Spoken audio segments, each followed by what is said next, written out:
Hello दोस्तों, तो स्वागत है आपका स्टॉक मार्केट की एक और वीडियो में। अभी तक हमने देख लिया कि स्टॉक मार्केट कैसे काम करता है, स्टॉक मार्केट में शेयर कैसे खरीदे जाते हैं, उससे प्रॉफिट कैसे जनरेट किया जाता है। हमने आईपीओ के बारे में देख लिया, हमने आईपीओ को एनालाइज करना सीख लिया। अगर अभी तक आपने ये सब वीडियो नहीं देखा है तो हमारे चैनल में जाइए और वहाँ से ये वीडियो देख लीजिए। तो चलिए आज की वीडियो की बात करते हैं। तो आज की वीडियो में हमारे पास दो टॉपिक है, डिविडेंड क्या होता है और डिविडेंड वाले स्टॉक्स में क्यों इन्वेस्ट करें। आखिर डिविडेंड वाले इन्वेस्टमेंट में करके हमें क्या फ़ायदा मिलता है जनरल स्टॉक से। तो इस दो पॉइंट के बारे में हम चर्चा करेंगे। तो ठीक है, तो सबसे पहले समझ लेते हैं कि डिविडेंड क्या है। वैसे तो आप सब में से बहुत कोई को पता होगा, लेकिन जिन किसी को मालूम नहीं है डिविडेंड क्या होता है, चलिए शॉर्ट में उनके बारे में बात कर लेते हैं। तो मान लेते हैं कि किसी कंपनी में आपने इन्वेस्ट किया है, कुछ amount share of amount invest किया है। सपोज करिए किसी कंपनी में आपने 5% इन्वेस्ट कर रखा है, ठीक है।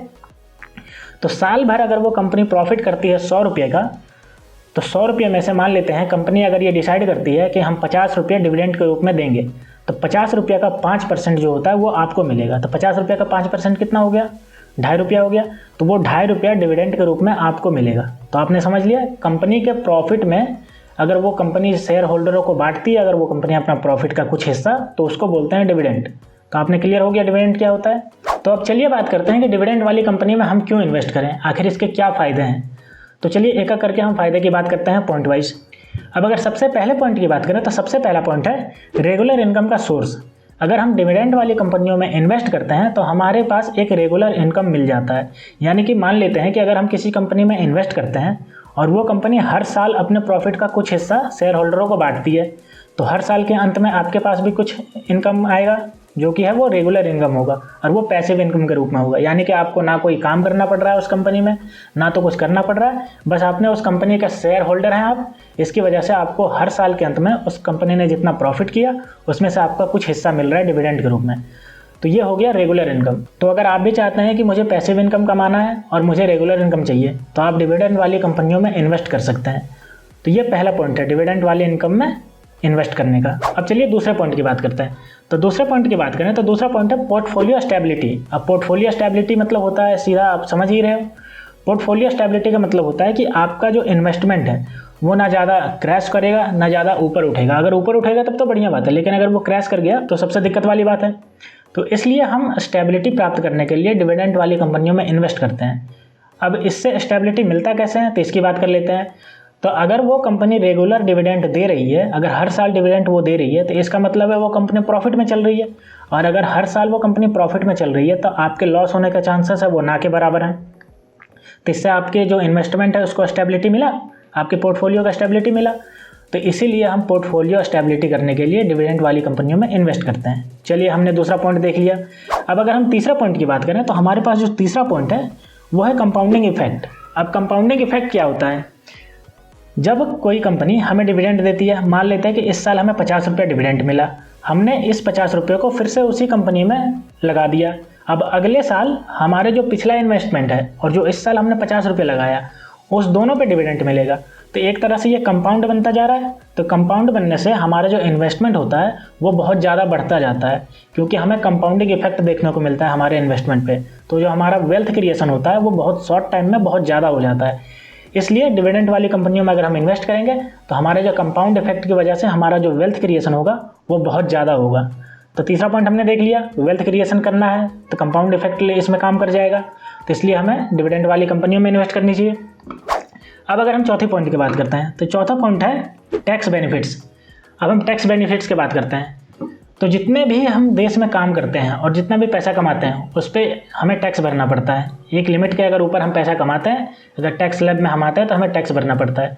और दूसरी बात ये भी है कि स्टॉक मार्केट से जितने भी पैसे कमाते हैं उसका पूरा टैक्स स्लैब में हमें दिखाना पड़ता है कि यहाँ से इतना पैसा कमाया और उसके ऊपर टैक्स भरना पड़ता है।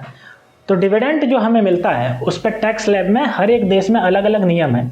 जितना रेगुलर टैक्स हमें भरना पड़ता है उतना टैक्स नहीं भरना पड़ता, उससे अलग नियम है। और यही नियम हमारे इंडिया में है डिविडेंड के ऊपर। तो हमें डिविडेंड के ऊपर बहुत कम टैक्स देना पड़ता है। अगर डिविडेंड के रूप में हमें कैपिटल गेन हो रहा है, हमें अगर पैसे मिल रहे हैं, हमें अगर पैसिव इनकम आ रही है, तो हमें उतना टैक्स नहीं भरना पड़ता जितना हमें जनरल इनकम सोर्स में भरना पड़ता है। नौकरी करने से जो पैसा आता है उसमें जितना टैक्स भरना पड़ता है, डिविडेंड में उतना टैक्स नहीं भरना पड़ता। तो ये हमारे लिए टैक्स बेनिफिट हो गया। तो ये एक हमारे पास ऑप्शन है डिविडेंड में इन्वेस्ट करके टैक्स बेनिफिट उठाने का। चलिए अब हम नेक्स्ट पॉइंट की बात करते हैं। तो अगर हम नेक्स्ट पॉइंट की बात करें तो नेक्स्ट पॉइंट है हमारा डाइवर्सिफिकेशन। आपको भी पता है कि जब भी अपने पोर्टफोलियो बनाइए तो डाइवर्सिफाई रखिए अपने पोर्टफोलियो को। ना तो किसी एक कंपनी में सारे पैसे लगा दीजिए, ना तो किसी ग्रोथ सेक्टर में लगा दीजिए, ना तो हाई रिस्क वाले सेक्टर में लगाइए। अपने पोर्टफोलियो को हमेशा डाइवर्सिफाई करना बहुत ज़रूरी है। तो जब भी हम इन्वेस्टमेंट की बात करते हैं तो हम हमेशा ये सोचते हैं कि कौन सी कंपनी है जो बहुत शॉर्ट टर्म में हमारे पैसे को बहुत ज़्यादा बढ़ा देगी, लेकिन हम अक्सर इसके चक्कर में गलती ये कर देते हैं कि हम बहुत ज़्यादा हाई रिस्क जोन में आ जाते हैं। तो जिससे दिक्कत ये होता है कि अगर वो कंपनी सही से परफॉर्म नहीं कर पाई तो जितना ग्रोथ होने के चांसेस थे उतना ही जल्दी हमारा पैसा क्रैश कर जाएगा, यानी कि हम अपने मनी को लूज़ कर देंगे। तो अगर हम डिविडेंड वाली कंपनी में पैसा लगाएंगे तो हमें मनी लूज़ करने का बहुत कम चांसेस होगा और हमें एक रेगुलर इनकम मिलता रहेगा, जिससे हमारा पोर्टफोलियो डाइवर्स भी रहेगा, ग्रोथ सेक्टर में भी हमारा पैसा लगा रहेगा, हमारा वोलेटाइल सेक्टर में भी लगा रहेगा और हमारा एक स्टेबल सेक्टर में भी लगा रहेगा जो कि डिविडेंड कंपनी करती है। तो उससे हमें आराम से स्टेबिलिटी की कोई चिंता नहीं होगी। हमारा जो पोर्टफोलियो होगा वो डाइवर्सिफाई रहेगा, तो हमें आराम से कोई दिक्कत नहीं होगी, इन्वेस्टमेंट में कोई दिक्कत नहीं होगी। अब हम नेक्स्ट पॉइंट की बात कर लेते हैं। तो नेक्स्ट पॉइंट है हमारा लॉन्ग टर्म इन्वेस्टमेंट।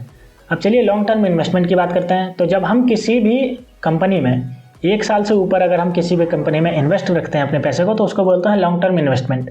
तो अगर हम डिविडेंड वाली कंपनी में लॉन्ग टर्म इन्वेस्टमेंट करते हैं तो इससे हमें एक पैसिव इनकम आता रहेगा, ठीक है। और अगर उस पैसिव इनकम को हम री इन्वेस्ट करते जाएं उसी कंपनी में या फिर और किसी डिविडेंड वाली कंपनी में तो हमारा जो कंपाउंड इफेक्ट है वो देखने को मिलेगा। तो हम उस पैसे का पैसिव इनकम का यूज करके हम अपने डेली के खर्चे को चला सकते हैं और हमारा जो मेन कैपिटल जो उसमें लगा हुआ है इन्वेस्टमेंट के रूप में वो उसी में लगा रहेगा। तो ये एक लॉन्ग टर्म इन्वेस्टमेंट हो सकता है, क्योंकि कंपनी तो हमें डिविडेंड देगी ही देगी, तो जितने भी हमारे काम होंगे वो डिविडेंड वाले पैसे से हो जाएंगे और हमारा जो मेन इन्वेस्टमेंट मनी लगा हुआ है उसमें वो लगा ही रहेगा। तो इससे ये होता है कि लॉन्ग टर्म इन्वेस्टमेंट उसमें हो जाता है और जैसे जैसे शेयर का वैल्यू बढ़ेगा हमारा जो उसमें इन्वेस्टमेंट लगा है उसका भी वैल्यू बढ़ेगा, साथ ही साथ हमें डिविडेंड भी मिलता रहेगा। तो इसमें 2 फायदे हैं, हमारा जो शेयर का वैल्यू बढ़ रहा है तो हमारा वेल्थ ग्रोथ भी हो रहा है और दूसरी ओर हमें डिविडेंड भी मिल रहा है पैसिव इनकम रूप में, हमें कुछ नहीं करना पड़ रहा है। तो दोस्तों हमने इस वीडियो में देख लिया कि क्या क्या होता है प्रॉफिट अगर हम डिविडेंड वाली कंपनी में अपने पैसे को इन्वेस्ट करते हैं। तो अगर एक कंक्लूजन की बात करें तो डिविडेंड वाली कंपनी में इन्वेस्ट करना हमारे लिए बहुत फ़ायदेमंद होता है। हमारे पोर्टफोलियो का स्टेबिलिटी मिलती है, हमें एक रेगुलर पैसिव इनकम मिल जाता है, हमें टैक्स बेनिफिट करने को मिल जाता है और हमें लॉन्ग टर्म इन्वेस्टमेंट देखने को मिलता है। तो अगर आप भी लॉन्ग टर्म इन्वेस्टमेंट चाहते हैं, अपना पोर्टफोलियो डाइवर्सिफाई करना चाहते हैं, या तो टैक्स बेनिफिट लेना चाहते हैं, या सबसे मोस्ट इंपॉर्टेंट जो बहुत कोई इन्वेस्टर करते हैं एक पैसिव इनकम जनरेट करना चाहते हैं स्टॉक मार्केट से, तो आप डिविडेंड वाली कंपनियों में इन्वेस्ट ज़रूर करें। अगर हम हाई डिविडेंड वाली कंपनियों की बात करें तो हमारे देश में अभी जो कुछ मैं 2-3 कंपनियों के नाम बता देता हूँ, जैसे ITC हो गई, वेदांता हो गई, कोल इंडिया हो गई, ये सब ऐसी कंपनी है जो हाई डिविडेंड देती है। तो ऐसी कंपनियों में अगर आप भी इन्वेस्ट करते हैं तो आपका जो वेल्थ क्रिएशन के साथ साथ आपको एक पैसिव इनकम मिलेगा। तो दोस्तों आई होप आपको अभी तक डिविडेंड क्या है इसके बारे में पता चल गया होगा, साथ ही हमें डिविडेंड वाली कंपनियों में क्यों इन्वेस्ट करना है इसके बारे में भी पता चल गया होगा। तो अगर इससे रिलेटेड आपके मन में कोई भी सवाल है तो आप नीचे कमेंट सेक्शन में मुझे पूछ सकते हैं, मैं उसका जवाब ज़रूर दूंगा। और ऐसे ही स्टॉक मार्केट से रिलेटेड वीडियो देखने के लिए आप मेरे चैनल को सब्सक्राइब कर लीजिए और बेल आइकन को ऑन कर लीजिए, ताकि जैसे ही नेक्स्ट टाइम वीडियो आएगा आपको सबसे पहले पता चलेगा।